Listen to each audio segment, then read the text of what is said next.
There's been so many questions lately about stuff that I think I've covered, but maybe I haven't. And so I figured I would just go over how I open a bag again, because a lot of people have questions about how I get this bag to be flat. So I think if you've been watching my channel, you know that I shake, that after I make my bags, I shake on day 5. I got paint on my hand.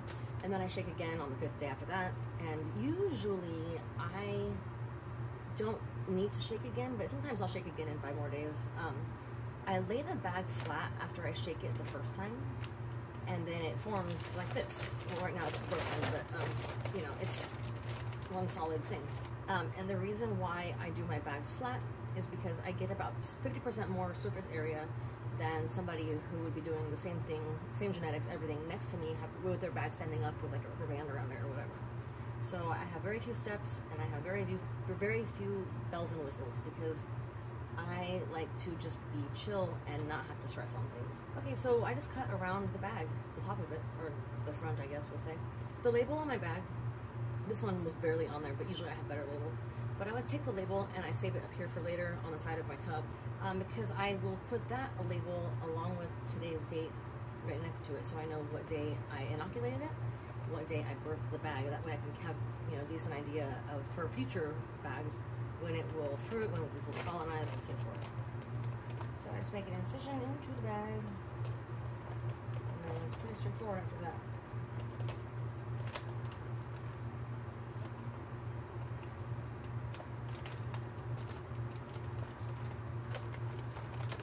And so my tubs, I use 64 quart tubs. I get them from Target. I get that question a lot. I don't really know why it matters, because if it's big enough to fit your bag, then it shouldn't matter what size I use. I'm not big on techs. I think that if you follow a tech, it's cool in the beginning, obviously, but following a tech it shouldn't be a crutch. It should be a tool to help you learn, because really you should be using scientific method. Don't do what works for me. You know, do what works for you after you learn what to do. But what works for one person as far as their process might not always work for other people. Like, I have a flow hood that I work under. I'm not in a still air box anymore. I used to be in a still air box. But, so for me, my process might be a little bit different, because I have more freedom to be creative, I guess. Alright, so I've got my top cut off. Now I'm just going to clean my bag up. I'm not big on having the complicated equipment and complicated anything, really. But if there's one piece of equipment, when I didn't have it anymore, I was so sad that I didn't have it anymore. It's this thing. All of my stuff I've got used, most of it. The impulse sealers, I've got a bunch of them. I bought those all brand new because they're cheap. But my flow hood, I got used. My table I bought new. That's my second table though. But this thing I bought new, it was only $100 bucks. And trust me, if you don't have one of these, get one, because they're amazing. So now I'm just going to bring over my tub.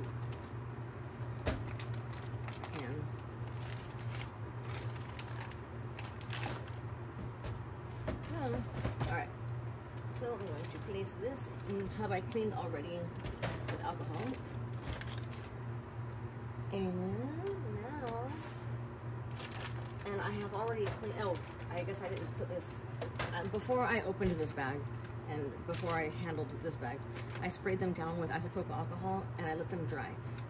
So the vermiculite, I open it from the bottom of the bag, and I know this works better than opening it from the top because I've done it the other way. And eventually I keep sealing like a grain bag also. My grain bags, I'll inoculate several bags with one grain bag. And so I noticed that if I keep opening it on the top, eventually the filter patch becomes non-existent. So not too long ago, I started opening my grain bags and my verm from the bottom, because then I can keep sealing it, and it's never gonna be not having a filter patch, so yeah. And I'll put links in the description of the video for my supplies. So I just open the bag of verm and I sprinkle it onto the top of my cake. Just a little bit. I don't measure it. I don't do any kind of magic formula here. I don't put too much. I don't put too little. And it doesn't have to be 100% covered. The reason I use vermiculite is because it holds a whole lot of water. And the reason I sterilize it is because I want something sterile going on top of something sterile. Vermiculite is inert, so is COCO. But that doesn't mean that it's gonna stay non-contaminated. So most of the time after I do this, I will get my sprayer. So this is my sprayer.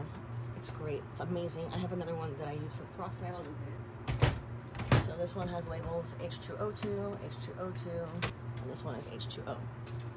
But these bottles are amazing. So I'm just gonna put a little bit of water in here, give them a good drink now that they're birthed into the world. And then I'm going to put the cover on, which I have also cleaned.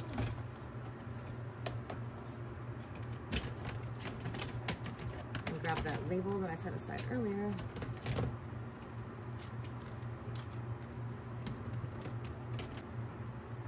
Is today the 1st? Yeah.